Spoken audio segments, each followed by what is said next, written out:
SPS Technical, world-class technical CCTV installation and safety systems. Sponsors Rugby Live on Estuary TV.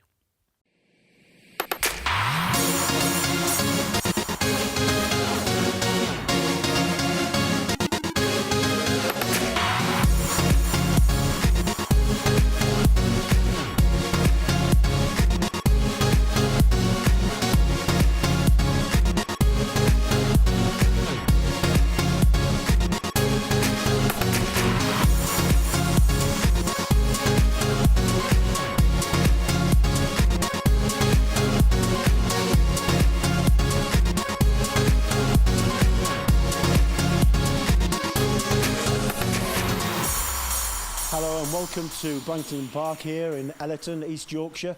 My name's Terry Garnett and this is Ian Castleton, and throughout the season we'll be talking to you about rugby union and the benefits of playing rugby union. But I'm just looking out here now, Ian. What are the benefits of training out there? This is the Ionian squad playing out there, and it looks freezing. They've been out there for 2 hours tonight. Freezing cold, wet through, but they love it. But I'm cold as well, it's freezing. We used to do this. We used to go and train twice a week in this sort of weather, and we used to love it. Yeah, but the difference is that you didn't get paid for it. These guys do. I did a little bit, but not as much as you did. So just for the viewers at home, I mentioned when we was last at home at Ionians about Ian playing rugby union and playing in the World Cup final in Bermuda for Australia against South Africa. Just enlighten the viewers at home, how does a guy from Hull play for Australia in Bob Dwyer's over 35s team? It was a long time ago, and you were there, as I remember. I was there. I was invited across to be the ball boy or the water carrier for the Barbarian side. Ended up playing for Australia in the final against the South African side, containing Francois Pienaar, Houston Nevestes and Daka Drotsky, Joran Turon. It was a World Cup winning side from 1995, and there was I playing against them, winning a cap for Australia. Yeah, but I'll tell the true story. The true story is that Ian actually came to hold the water bottles for the side. I invited him, being one of the players for the British Lions, and we got knocked out quite early. And one of the rules are that you can only pick players, if you have injuries, from players that you've not played against, or even the players that you have played against. But Ian Castleton's name was put in a hat and drawn out, and he managed to play for South Africa for Australia against South Africa. So congratulations and well done. Thank you, Terry. And tell me about your near England cap. What happened there? I don't want to talk about it. Yeah, I can talk at it. It was a fantastic evening. I remember it well when you were playing for Wakefield against Northampton, and you were in the England squad for the World Cup, and you actually got sent off. Why? It was just a misunderstanding. We all had those in our careers, Terry, but this particular misunderstanding involved England captain at the time. Did it not? Yeah, basically it was just a misunderstanding. He happened to get taffled up in my studs.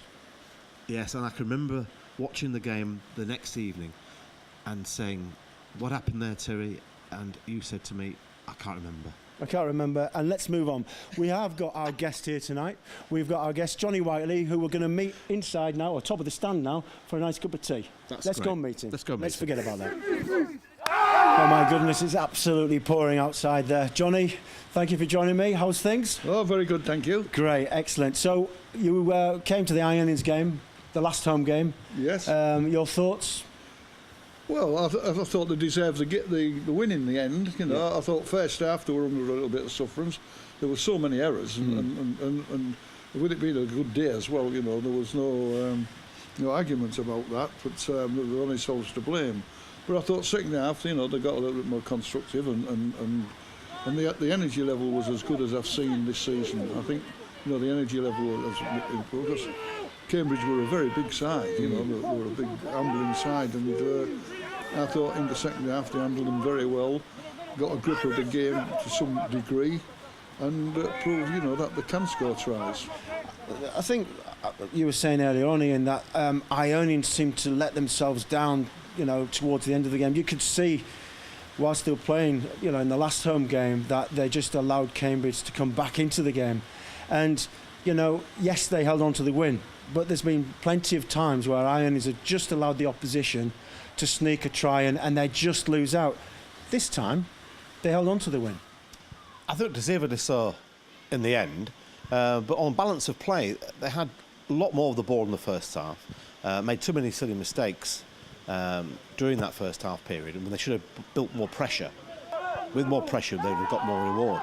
But yeah, second half, I thought the last 20 minutes in particular, they stepped up the game and deserved the win. There were key points that you mentioned earlier on, just coughing up possession, Johnny, and it proved, pretty, expensive for Ionis to be coughing up the ball. Well, that's so true. I mean, they're in a precarious position, near the bottom of the league, so that, they're having to fight for every point. But one of the things is, I think what happens is they're trying to score at every opportunity, and so everything's hurried. The ball's all moved along the line.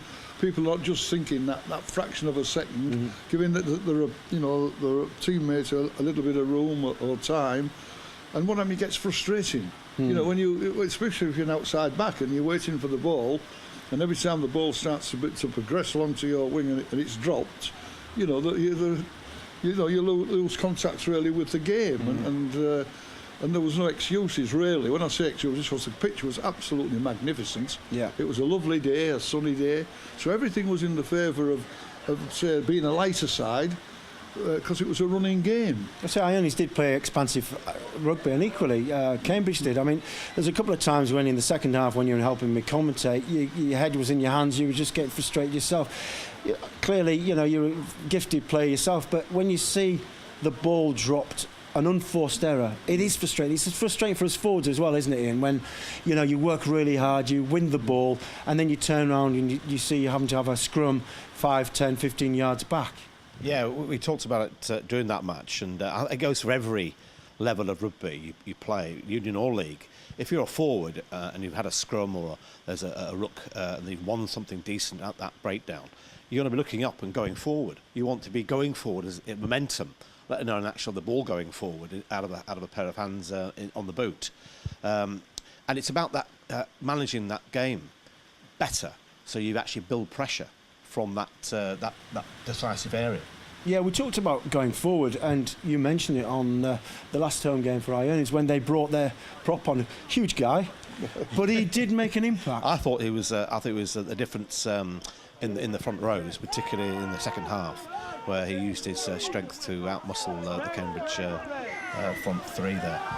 That made a difference there. It was that, but again, it was showed that there was a mismatch when the New Zealand centre for Cambridge actually sidestepped and run round, and that's when they scored their try. So whilst you might have a big guy to create the inroads, there are drawbacks in that he's going to get caught, on a mismatch, as he did on last Saturday, and ultimately they paid the price. Yeah, and it's a fine balance. It is a fine balance, and I guess whatever standard of rugby you play, as a forward you find yourself isolated out in centres on the wing, you're going to be found out.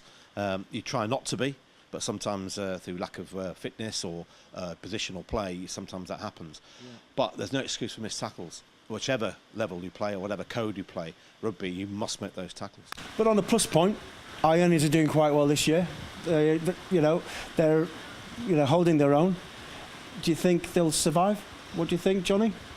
Yeah, I think they'll survive. I think there's enough people, business people in this city. I mean, we're quite a big city now, and more so with this city of culture here, where everybody's sort of taking a pride in the city. That pride overspills into sports fraternities. It's a feel-good factor. And I think, you saw that luncheon on last Saturday, for instance, a full house. People are still interested in the club and what it represents. I worry about rugby union in terms of the fact that they are bringing in a lot of overseas players, and I think they did that in the Premiership in football, and I think it could hold back the national team, because effectively you've got a lot of players who previously were good enough to get the experience in the Premiership, but maybe because these foreign players are coming in who are bigger, stronger, faster, they're not getting the opportunities. The younger kids are not getting the opportunities, and again, we talked about it earlier on, they may be playing in like a second division Premiership side, but yet they're not actually playing first team rugby. First team rugby, getting that competitive edge is really important, and I think maybe in a few years' time, when there's so many foreigners playing, overseas players playing, we're going to lose out on that raw talent coming through, the younger generation. We had it in Rugby League for a number of years, Johnny, when I remember in 1982 when the Invincibles came across, and after that thrashing that Great Britain and the home sides, apart from Hull, I think, they only won all Rovers. Which I was the coach of the Great Britain side. And then the clubs clamoured for overseas Australian, New Zealand players to come into the game to help develop the English players.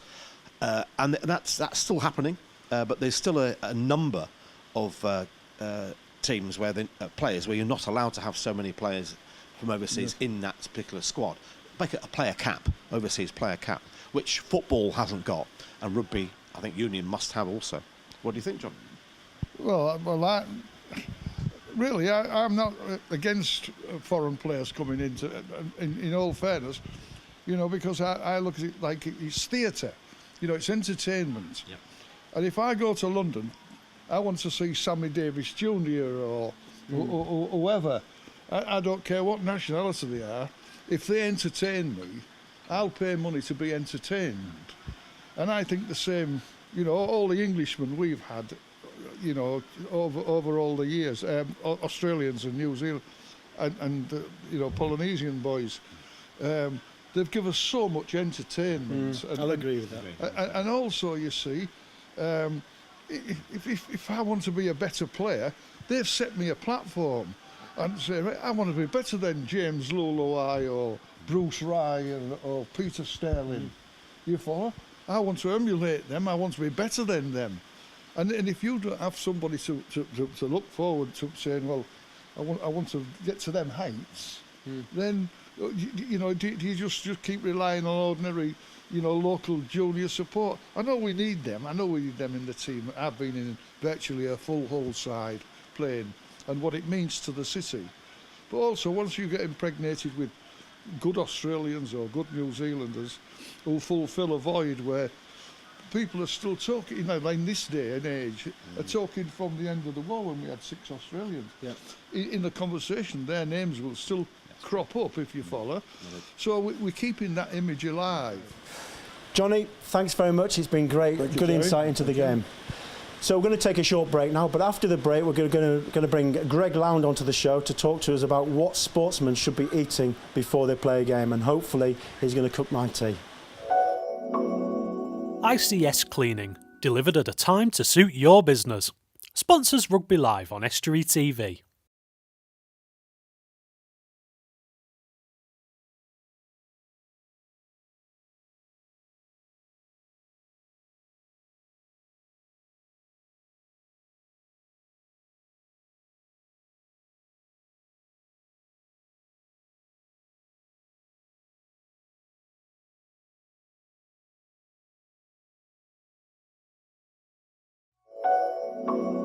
SPS Training, First Aid, Security Guard and Fire Safety Training. Sponsors Rugby Live on Estuary TV. Hello and welcome back. I'm here at Ionians Rugby Club. Outside you can hear the rain pouring down. The Ionians first team are having a practice run out behind me. The floodlights are shining through. You can hear the rain teeming down. Fortunately we're under the tin roof, but I'm going to talk to you about health and food and what sort of foods you should be eating. The temptation is to nip out to the local takeaway and have a quick takeaway, but we're going to show you something which is quick and easy to make, and we're going to talk to you about food and health. And I'm joined here by Greg Lound. Greg, good afternoon. Good evening. So, listen, we've got some food here. You're going to cook us very, very quickly some food. You're going to show us how easy it is to cook the food. You're going to show us exactly what's going to get put in. So let's fire up and talk to us as you're cooking. Yep. So what we've got here is a simple chicken pasta that we can all use, all eat, nice and simple, that we can have before a match. Right, okay, there we go. So talk to me about what you're going to be doing here. So I've already pre-cooked some garlic in here. Right. Just throw in a tin of I could smell the garlic, to be fair. There you go. This is not a cook show, by the way. This is just to show everybody at home, all the sports people, not just rugby players, all the sports guys and girls, how easy it is to cook some food and show the this is energy levels. Easiest meal you can make, and it's only going to take 5 minutes, literally. Okay, so talk to me, the pastas, the proteins, what do we need? So this is a great meal for before a match. So ideally we should be having this probably 3 hours before a match, so allow sufficient time to digest. The main source of the food is going to be the pasta, so carbohydrates, which are going to be great for energy throughout the match. Right, okay. Yep. So, I mean, I'll go back to 1988 when I was playing against Australia. You know, we had Will Carling and Rory Underwood and Dewi Morris playing in our same team, and we were eating steaks and chips before the game. This is 3 hours before the game. Is that no good anymore? I mean, it's gorgeous to have. So really, what we have in here is lean meat. So chicken breast here, because digestion it's a lot easier to digest than steaks. It'll sit heavy in your stomach, and you don't want to be playing when you're feeling heavy like that. So, well, I quite enjoyed it. I know there was a time many years ago I'd have a fish and chips an hour and a half before the game. That's no good as well, if you take it. No, good. So that smells really good, actually. You've got the chicken in there, the tomatoes circulating around. You've got all this stuff here. What's this? Basil? So basil, yes, a nice tomato and basil sauce. Mixed herbs, good. Pasta. Yep.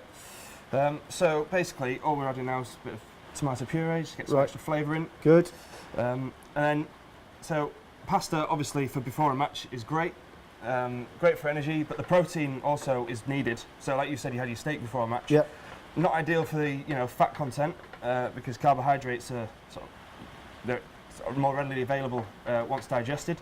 So when the energy is needed, it's needed instantly in sort of high. You're not making this sports. up, I take it, because you've got a master of science, master of arts. What is it? What have you got? Just qualified as a master in sport and exercise nutrition at Leeds Beckett. Yeah. So that was great. So we're doing a lot of work with Leeds Rhinos, Yorkshire Carnegie, Leeds United as well. So got some great experience there as well. So for the young guys watching this, it's not advisable just to go down to local takeaway. There's too many salts in it. There's hardly any salts in this. It's all good quality stuff, isn't it? So what we see in takeaway foods is there's a lot of added sugar, added salt, and added fat, which you don't see because you're not making it yourself. Fats we don't really want to be having fats before a match. It's slow to digest. We need energy instantly. I'm getting quite hungry actually. It smells really good, doesn't it? So carbohydrates are the main source. Yeah. I'm sure the local council will come on to us in terms of their kitchen setup here, but this is completely just to show the viewers at home how easy it is. Oh, it's brilliant. I mean, it's easy. All we're doing is 5 minutes work here, and we've got an easy meal to make and a great tasting meal to taste. Yeah. So you're going to put some of this in? Yep. So throw the pasta in now and get that heated up. So this is pre-cooked pasta. Pre-cooked pasta. So 10 minutes in, whatever. 10 minutes in, it's nice and easy. Yeah. Excellent. Because I haven't had any tea yet, and I've been promised that I'm going to have get plenty in now. Excellent. That's great. Yeah. So tell me a little bit about, as you're stirring this in, and it's a bit like a cook show. It's like the Galloping Gourmet, but your company, Ionic Health. What is it you do, and how do you help people? Basically, it's a company that I formed this year, and it's basically for helping athletes such as Ionians, the first team boys, and even people just who want to lose a bit of weight. It's just evidence-based practice. So by that means, research, checking the research out, making sure that it's all backed up, and putting it into practice into athletes and clients. There's a lot of talk about diets. I mean, that's a fad, isn't it? It's a life change thing. This, isn't it? It's for sports people to make sure they eat the right things to get the right performance. What I try to do is try and make sustainable changes. So that could just be even small, making a small habit change every week, just to create sustainability. Because a lot of these you see on the TV and advertised by celebrities, and it's more of a quick fix, really, rather than a lifestyle change. If that makes sense. Yeah, I mean, obviously, Ian Castleton, my co-commentator, he's not here at the moment because he's just having his local takeaway. But I'm quite happy to have this. I know that Ian doesn't really subscribe to healthy food, but that's the way he lives his life. But I'm quite happy to eat this. This looks really good. And when's it ready to eat? Ready to eat whenever you're ready. Good. I think I'm ready. Let's have a little bit of this. Knives and forks. I didn't bring. Dish it out into here. Yeah. So it's nice of Ionians also to set the table out in their Ionians colours, which is great. And I'll have a taste of this. There we go. So get yourself into that. Thank you very much. This is how easy it is, guys. 5 minutes work. 5 minutes work. And it tastes really good, Greg. Thank you. Well, Terry, we find ourselves down at Hallensians Rugby Union Club, a local East Yorkshire side with a great history and pedigree. You used to coach and play for them? Yeah, Fond I used memories? to coach them, absolutely. What a great side they are, and you know, they're an amateur side, and which is great. Nobody gets paid here. It's a great atmosphere, and it's fantastic. You know, I can have a couple of beers down there and walk home, and they live across the road. So, love the club. It's great. And of course, they're very hospitable. They've given you the triple XL, and now I've got the large to give us one. We've come ill prepared tonight, haven't we?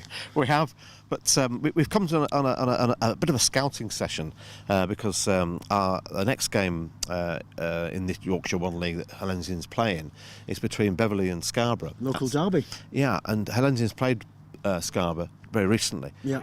And we want to find a little bit more about that game. We sat and watched the recording. We saw that Scarborough incredibly strong up front with their scrum and great in the set piece, whereas Hallensians seem to be quite fluid. They're playing an expansive game. Their continuity is very good, and when you look at the score that Hallensians lost at home against Scarborough, it was quite disappointing for them. But I think Scarborough looked pretty strong. I think Beverley might struggle a little bit. I'd like to get a few views from the Hallensians coach, Darren Booth. Should we call him over? Yeah, should we do that? Yeah. Okay. Darren? Darren, thanks for joining us. It looks hard work out there. Yeah, it's Terry. I like to make it hard work. Good no, lad. It's not easy in this life, is it? So your last home game, Scarborough. Yes. Talk to me about it. It was a bit late out the blocks. We've had a couple of weeks off. We've had a few people coming back from injuries. It was a bit ring rusty. But, if we could have took the first 10 minutes out of the game and played on, we could have been in with winning it because we had a late surge. We've got our little winger out there. Yeah, Josh. Langford. I was watching the some of the footage that we had. Josh, he looks sharp, doesn't he? He's rapid, mate. He's absolutely rapid. We're going to be doing a lot more on working the ball towards him because if we can get him in space, nobody stops him. Other end of the spectrum, Smithy still playing. A little bit here and there, you know. He's doing all right. He's good at his food cooking, though, isn't he? Yeah, he is. Marvellous barbecue. Oh no, but Tony gives us some in defence. Yeah. He's an old battle axe, let's say. Yep. He don't stand down to anybody, so he gives us some good defence. Our next game is going to be shown live and exclusive on Extra TV. Scarborough versus Beverley. So who do you think? Local derby. I think Scarborough will edge it just with their forwards. They're second in the league at the moment, aren't they? Yeah, they're riding high. They're on a crest of a wave, aren't they? Yeah. They'll take some stopping, definitely. Thanks for your time. No worries. So much enthusiasm, Darren, hasn't he? Oh, never changes. Always with the same. It's a great club down here. But our next game, 25th of November, Scarborough v Beverley. yeah, it's going to be a local derby. So they're second place, Scarborough. Who do you think will win? Top of the table clash, really, in many respects. As Darren said, I think Scarborough might edge it in the fourth, but we'll see. Looking forward to it. But also the press-up challenge. If you fancy your go, press-up challenge, go on Facebook and have a look at Esri TV and Google it and have a look to see how we do the press-up challenge. YouTube as well. Yeah, Looking forward to it. we'll see you next time.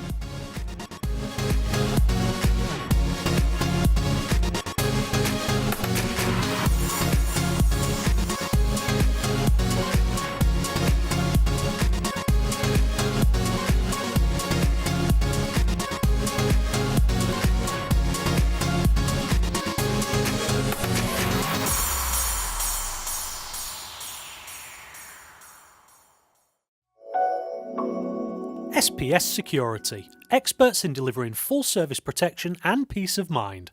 Sponsors Rugby Live on Estuary TV.